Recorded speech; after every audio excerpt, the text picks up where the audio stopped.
नमस्कार, मैं हूं अमित कुमार। कुछ लोग कहते हैं अपने ही देश में, अपने ही राज्य में, आपके आसपास होंगे जो नीतीश कुमार जी प्रधानमंत्री मटेरियल है। लेकिन इन दिनों माननीय मुख्यमंत्री श्री नीतीश कुमार जी अपनी ही गृह राज्य में घिरे हुए हैं। एक के बाद एक राजनीतिक वार प्रहार उनके ऊपर हो रहा है और नीतीश कुमार जी इसमें माननीय सीएम साहब फंसते हुए नजर आ रहे हैं।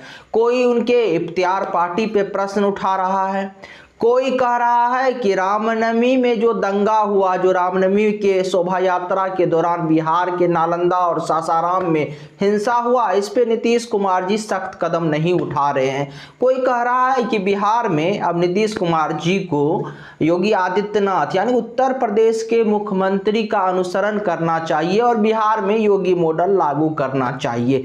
कोई उन पे जंगल राज के दोबारा लाने का आरोप लगा रहा है। तो कई प्रकार के आरोप माननीय मुख्यमंत्री जी पर इन दिनों लग रहा है और इन दिनों बिहार के राजनीति जो है पोस्टर के इर्द गिर्द घूम रहा है। जो राजनीति को आपने अक्सर राजनेताओं को शब्द भेदी बाण चलाते हुए देखा होगा, लेकिन अब उसी प्रकार के शब्द भेदी बाण तो अब भी चल रहे हैं, लेकिन वो शब्द भेदी बाण का एक नया रूप है जो ब्रह्मास्त्र के रूप में पोस्टर के द्वारा प्रयोग किया जा रहा है, बैनर के द्वारा लगा के प्रयोग किया जा रहा है। वैसे केंद्र के राजनीति में भी दिल्ली में आपने देखा हुआ कि कुछ दिन पहले जो प्रधानमंत्री नरेंद्र मोदी के बारे में अरविंद केजरीवाल के कुछ नेताओं ने किस प्रकार के पोस्टर लगाए। लेकिन फिलहाल हम माननीय नीतीश कुमार जी और बिहार के इर्द गिर्द के राजनीति और नीतीश कुमार जी के केंद्र में जाने की संभावना को लेकर और प्रधानमंत्री बनने की जो उनकी जो एक संभावना जताई जा रही, इन सारे विषयों पे चर्चा करेंगे। लेकिन शुरुआत करते हैं इस पोस्टर से। इस पोस्टर को देखिए और पढ़िए गौर से कि इस पे लिखा हुआ क्या है। एक बार हम भी पढ़ के आपको सुना देते हैं और आप भी पढ़िए। लिखा है कि लाल किले के बैकड्रॉप में मौलाना टोपी पहनकर प्रधानमंत्री का सपना देखने वाले 2024 में शून्य पर आउट हो जाएंगे। नीचे लिखा हुआ है, हनुमान जी दुष्टों का नाश करते हैं, भाजपा भ्रष्टाचार को खत्म करती है, 2024 में एक बार फिर मोदी जी ही आएंगे यानी मोदी सरकार ही बनेगी। अब ये पोस्टर है माननीय मुख्यमंत्री जी का, जो हाल ही के दिनों में आपने देखा होगा कि लगातार जदयू की तरफ से और एक अन्य मार्ग में खुद माननीय मुख्यमंत्री नीतीश कुमार जी द्वारा जो है इफ्तियार पार्टी दिया गया। अब इस इफ्तियार पार्टी पर भी लोग प्रश्न उठा रहे हैं। जब से ये इफ्तियार पार्टी का सिलसिला शुरू हुआ तब से ही प्रश्न उठना शुरू हो गया। जी पहला जो पोस्टर जो वायरल हुआ उसमें जो नीतीश कुमार जी इफ्तियार पार्टी में नजर आ रहे थे, वहां पे जो है उसके बैकग्राउंड में लाल किला का तस्वीर नजर आ रहा था। तो लोग कहने लगे कि माननीय मुख्यमंत्री जी दिल्ली के सफर पे निकलना चाहते हैं, दिल्ली के सत्ता पे काबिज होना चाहते हैं, कम से कम बिहार को तो संभाल लीजिए। बिहार में हिंसा क्यों हो रहा है, बिहार में थोड़ा अपराध बढ़ गया है, थोड़ा उधर भी ध्यान दे दीजिए, फिर दिल्ली की ओर जो है प्रस्थान कीजिए कोई एक्सप्रेस ट्रेन पकड़ के, ताकि जल्दी से जल्दी दिल्ली का रास्ता भी क्लियर हो जाए। लेकिन उसके लिए बिहार में पहले सुशासन का, जो सुशासन बाबू नाम से आप जाने जाते हैं, सुशासन का राज कायम कीजिए। इसके साथ ही जो है आप इसके बाद जो इफ्तियार पार्टी पर भी कुछ लोग प्रश्न उठाने लगे। लोग कहने लगे कि माननीय मुख्यमंत्री जी आप तो सेकुलर हैं, धर्मनिरपेक्ष नेता हैं, समाजवाद के गोद से निकले हुए हैं। अब समाजवाद के गोद से निकले हुए नेता, धर्मनिरपेक्ष नेता किसी एक धर्म के कार्यक्रम में सम्मिलित होना क्या ये सही होता है क्या? और बीजेपी के नेता तो यहां तक कहने लगे कि जब आप इफ्तियार पार्टी कर सकते हैं तो जो है नवरात्र के अवसरों पर, हिंदू त्योहारों के अवसरों पर फलाहार पार्टी क्यों नहीं हो सकता? जो है नवरात्र में जो लोग फलाहार व्रत करते हैं, तो ये सारे आरोप प्रत्यारोप तो राजनीति में चलने ही लगे। लेकिन माननीय मुख्यमंत्री जी घिरते हुए इफ्तियार पार्टी में नजर आए। कई लोग कह रहे थे कि नालंदा सासाराम जल रहा है, नालंदा सासाराम में हिंसा हुआ और माननीय मुख्यमंत्री जी इफ्तियार पार्टी कर रहे हैं। कुछ लोग कह रहे थे कि ये कैसा सेकुलरिज्म है, ये कैसा धर्मनिरपेक्षता है। जब आप एक धर्म के टोपी को पहन लेते हैं अपने सिर पे, तो फिर इसको किस प्रकार के सांचे में रखा जाए? क्या इसको धर्मनिरपेक्षता कहा जाए, क्या इसको सेकुलरिज्म कहा जाए, और क्या भारत में सेकुलरिज्म की यही परिभाषा है?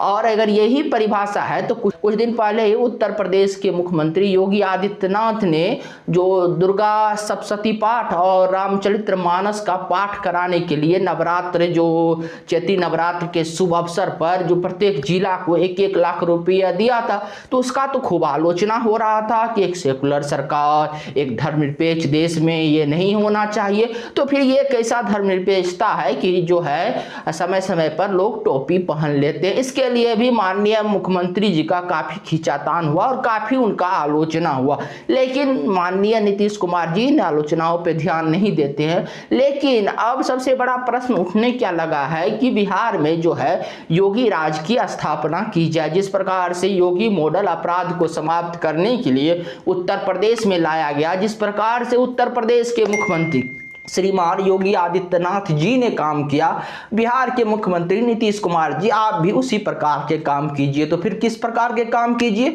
अपराधियों के खिलाफ जो है बुलडोजर एक्शन कीजिए। जैसे ही अपराध कोई करता है उन पे तुरंत NSA और गैंगस्टर एक्ट लगाइए। कोई दंगाइयों पर जब कोई हिंसा करता है उसके घर की कुर्की जब्ती कीजिए। और योगी आदित्यनाथ ने तो एक नया और फार्मूला दे दिया कि अब भाई अगर तुम सरकारी संपत्ति को नुकसान पहुंचाओगे राज्य में या देश की संपत्ति को, तो वो उसका जो भरपाई है तुम्हारे ही जो निजी संपत्ति होगा, अपराधी की जो निजी संपत्ति होगा उसको बेच के किया जाएगा। तो बिहार के मुख्यमंत्री जी आप भी उसी प्रकार के मॉडल अपनाइए ताकि जो है बिहार से भी अपराध खत्म हो सके। और इतना ही नहीं, अपराधियों का जो है तस्वीर जो है समाज में अलग अलग जगह जाके उसका पोस्टर लगाइए, उसका बैनर लगाइए, ताकि जो है अब जो ये हो जाए कि अपराधियों का जो समाज से भी बहिष्कार होने लगे और समाज भी अपराधियों के साथ अपना साठगांठ ना हो, ताकि बिहार में भी उत्तर प्रदेश जैसा बिहार में भी अपराधियों का जो है खौफ बढ़े और बिहार में भी पुलिस से अपराधी डरने लगे और अपराधी दोबारा अपराध करने की जो है दुस्साहस ना करे। लगातार जो है बिहार में योगी मॉडल का जो है मांग हो रहा है। लेकिन वही है कि जो नीतीश कुमार जी के समर्थक हैं वो कहते हैं कि नीतीश कुमार जी से पहले जो क्या राज्य था और बिहार की क्या स्थिति था जरा उसको भी देख लीजिए। तो एक नज़र में आप इसको सही भी मान लीजिए। नीतीश कुमार जी से पहले, जैसा नीतीश कुमार जी ने भी पिछले कुछ दिनों जब वो आरजेडी के साथ जाने से पहले कहते थे कि पहले बिहार में जंगल राज था, क्या दिन दहाड़े क्राइम होता है, ये सब देखिए और ये सब आप लोग को पता है ना कि हम कितना सुधार किए। कई बार मुख्यमंत्री जी ये कहते हुए सुने गए। तो अब मुख्यमंत्री जी कहते हैं कि देखिए पहले कितना जंगल राज था और आज हमने कितना सुधार कर दिया। तो ठीक है, ये यहां तक अगर आप कुछ मानते हैं, कुछ देखते हैं, तो पहले की तुलना में तो सुधार हुआ है। 2005 के बाद सुधार तो हुआ है, लेकिन मान के चलिए जहां तक हमको पहुंचना था, जहां से बिहार निकला था, वहां 17 वर्षों में जितनी ऊंचाई को छूना था, जितना यहां पे साफ सुथरी प्रशासन होना था, उतना ऊंचाई को तो बिहार नहीं छू पाया, लेकिन बीच में ही कहीं रह गया। यानी आधे रास्ता तय किया बिहार को और आगे जाना चाहिए और बिल्कुल अपराध मुक्त बिहार की स्थापना हो, ताकि यहाँ पे जो है विदेशों से या दूसरे जगह से जो है इंडस्ट्री आ सके, फैक्ट्री आ सके और बिहार के मजदूरों को पलायन ना करना पड़े, उनको यहीं पे रोजगार मिले। लेकिन इसीलिए कहा जाता है कि यहाँ योगी मॉडल लाइए, क्योंकि योगी जी ने यही सब किया उत्तर प्रदेश में। और उत्तर प्रदेश में क्या हुआ, आज वहाँ पे इन्वेस्टमेंट हो रहे हैं, बड़े बड़े जो ग्लोबल समिट हो रहे हैं, बड़े बड़े इन्वेस्टर आ रहे हैं। तो इसी प्रकार से काम अगर आप बिहार में भी कीजिएगा तो बिहार में जो है जो अपराध मुक्त हो जाएगा। आपके सुशासन की तो पहले ही छवि है, लेकिन मुख्यमंत्री जी को थोड़ा उनको भी लगता होगा कि चलिए भाई योगी आदित्यनाथ से हमको ज्यादा प्रशासन का अनुभव है, हम इतने 17 वर्षों से बिहार के मुख्यमंत्री हैं और आज थोड़ा सा कोई हमको कह रहा है कि योगी आदित्यनाथ का अनुसरण कर लिया जाए, उनका अनुसरण करके बिहार में योगी मॉडल लाइए। तो थोड़ा सा मन में इस प्रकार की हिचकिचाहट होता होगा, लेकिन अगर कोई अच्छा कर रहा है तो उसके अनुसरण करने में, देश की भलाई में, राज्य की भलाई में अपना जो है निजी हिचकिचाहट छोड़ के कम से कम योगी मॉडल को अपना लेना चाहिए। आपने भी 17 वर्षों में बिहार में बहुत अच्छा काम किया है, बहुत सारे क्षेत्रों में आपने 2005 से पहले जो बिहार था उस मामले में तो काफी अच्छा काम किया ही है। लेकिन एक नया तरीका आया जिसमें देखा गया कि उत्तर प्रदेश में बाबा बुलडोजर वाले अर्थात योगी आदित्यनाथ ने कुछ काम किया और उसका प्रभाव देखने को मिला पूरा जो है उत्तर प्रदेश जैसे राज्य में 2017 में, यानी योगी आदित्यनाथ के सरकार बनने से पहले वहां पे किस प्रकार प्रकार से दंगे होते थे, किस प्रकार से सरकार के पैरलर अपराधी के यानी सरकार के समानांतर अपराधियों का सरकार चलता था। तो इस प्रकार की चीजें उत्तर प्रदेश में होते थे, लेकिन योगी आदित्यनाथ ने अपराधियों में आज इतना खौफ पैदा कर दिया है कि अपराधी खुद जो है थाने में जाके सरेंडर करते हैं और जेल से बाहर नहीं निकलना चाहते हैं। तो इस प्रकार का भय थोड़ा बिहार में भी हो जाए और बिहार में भी जो है अपराधियों को थोड़ा सा भय हो, तो इन सारे चीजों पर भी ध्यान दे दीजिए। इन सारे चीजों पर ध्यान दीजिएगा तो ऑलरेडी जो है आपसे सभी समाज के लोग खुश रहेंगे।